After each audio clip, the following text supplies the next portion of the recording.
আমাদের কাছে একটা ইনফরমেশন ছিল যে কুকিচিনের একটি ন্যাশনাল ফিমেল উইং আছে, নারী সদস্যদের একটা উইং আছে। তারাও এই আপনারা যে ব্যাংক ডাকাতি হচ্ছে সেখানে যে ভিডিও ফুটেজ আছে সেখানেও আপনারা দেখেছেন যে সেখানে তাদের নারী সদস্যরা সক্রিয়ভাবে অংশগ্রহণ করেছিল। তো আমরা সেটা নিয়ে কাজ করি।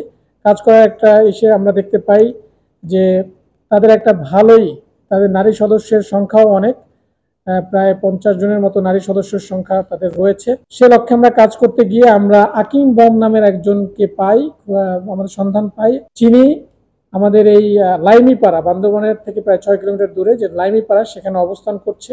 সেই তথ্যের ভিত্তিতে গতকাল রাতে, আজকে মূলত গতকাল 3টা থেকে আমাদের একটা অভিযান শুরু হয়। সেই অভিযানের প্রেক্ষাপটে আমরা আজকে 6টার সময় লাইমিপাড়া থেকে আকিম বম নামে একজন কুকিচিনের সক্রিয় সদস্য, যিনি দেশে এবং বিদেশে প্রশিক্ষণপ্রাপ্ত, আমাদের কাছে যে প্রাথমিক জিজ্ঞাসাবাদে যেটা জানতে পেরেছি তিনি মিজোরামে থেকেও প্রশিক্ষণপ্রাপ্ত, বান্দরবনের গহীন পাহাড় থেকেও সে প্রশিক্ষণ নিয়েছে। তারা যে রুটিন ছিল সেটা হচ্ছে তারা মধ্যরাতে, বলা যায় যে ভোররাতে প্রায় 3টার দিকে তারা ঘুম থেকে উঠে তাদের বেসিক যে কার্যক্রম ফ্রেশ ট্রেশ হয়ে তারা 4টা থেকে তাদের প্রশিক্ষণ কার্যক্রম শুরু হতো এবং এটা 10টা পর্যন্ত কন্টিনিউ হতো। সেখানে মূলত তারা শারীরিক বিভিন্ন ধরনের কসরত, যেখানে মার্শাল আর্ট, সেখানে এন্ডিউরেন্স বৃদ্ধির রিলেটেড বিভিন্ন ধরনের প্রশিক্ষণ তাদেরকে দেওয়া হতো। সার্ভাইভাল রিলেটেড, কিভাবে সার্ভাইভ করা যায় সে রিলেটেড প্রশিক্ষণ দেওয়া হতো। জঙ্গলে কিভাবে লুকিয়ে থাকা যায় সেভাবে প্রশিক্ষণ দেওয়া হতো, এবং বিভিন্ন উদ্ভূত পরিস্থিতিতে কিভাবে তারা সাস্টেইন করবে জঙ্গলে, অথবা তারা যদি কোনো ধরনের হামলার শিকার হয় সেখানে কি করণীয় এবং কিভাবে লুকিয়ে থাকা যায়, কিভাবে খাবার সংগ্রহ করা যায়, এই জিনিসগুলোর উপর তাদেরকে প্রশিক্ষণ দেওয়া হতো। এবং তাদের প্রশিক্ষণের পিরিয়ডটা মূলত 2 থেকে 4 মাস পর্যন্ত অবধি হয়ে থাকে। এখানে তাদের, যেটা আমি অলরেডি বলেছি, মার্শাল আর্ট, এবং তাদেরকে ইনিশিয়ালি শারীরিক কসরত, এরপরে মার্শাল আর্ট, তারপরে তাদেরকে অস্ত্র প্রশিক্ষণও দেওয়া হতো। তো আমরা এই আকিম বম, যেটা আমাদেরকে প্রাথমিক জিজ্ঞাসাবাদে যেটা বলেছে যে তার জানা মতে অলরেডি প্রায় বিভিন্ন ব্যাচে 50 জনের অধিক সংখ্যক নারী সদস্য কুকিচিনে প্রশিক্ষণপ্রাপ্ত হয়েছে।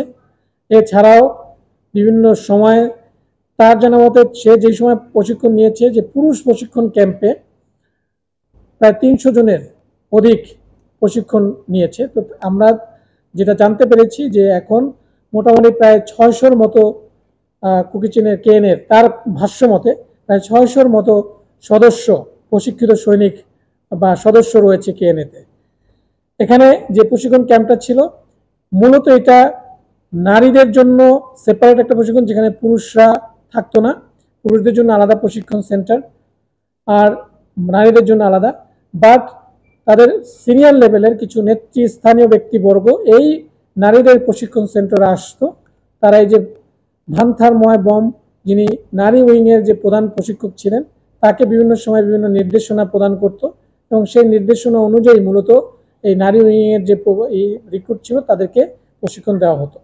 আমরা এটাও জানতে পেরেছি যে এই কিছুদিন পূর্বে, ঘটনার কিছুদিন পূর্বে মূলত এই আকিম বম সে রোয়াংছড়িতে এসে থাকে, মূলত তার পাইখং পাড়াতে তার বাড়ি, সেই তিনি লাইমিপাড়াতে আসে। সেক্ষেত্রে আমরা বলতে পারি যে সে একজন রিক্রুটিংয়ের এজেন্ট বলা যায়, এবং অলরেডি যেটা আমরা ইনফরমেশন পেয়েছি সে কয়েকজন সদস্যকে অলরেডি এটাতে সম্মত করেছে যে এই প্রশিক্ষণে যাওয়ার জন্য। এই ছিল আমার কাছে আজকে সংবাদ ব্রিফিংয়ের জন্য। তো আমরা তার বিরুদ্ধে আইনানুগ ব্যবস্থা প্রক্রিয়াধীন রয়েছে।